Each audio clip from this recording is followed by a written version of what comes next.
Hi kapreti, kamusta ka mo? Diyan pag ako ma-update ka ninyo. Nakauli rin ako. Diyan lang ako sa dalang ka mga building. Di, kamusta ka mo kapreti? Kamusta inyong agwa? Kamusta ka mo? Kamusta ka dyan nga hapon nyo? Di amo dyan, preti, paghalin ko gwapa. Pagbalik, ay, ti amo dyan, medyo hagard-hagard din kapreti. Ti amo dyan, uli man ako busog. Tapos amo na gani kapreti. May dara pag ako, ipakita ko lang ninyo dali.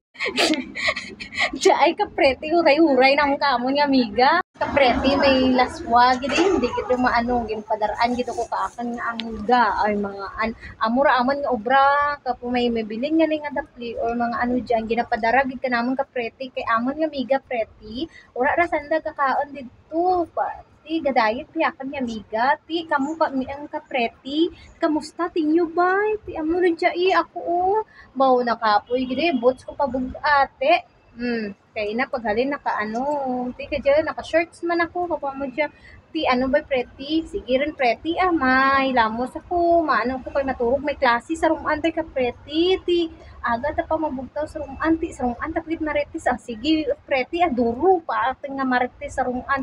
Ti sige update na lang kamo anay kay ano diyan ko uli ako gwapa magyapon ka preti Ti, God bless lang kaninyo, prete, kag mahalong kita ha, kay may klase sa ruman, kag God bless everyone, ti amo rin dya gwapa magyapon si Adang, basta karay gwapa, uy.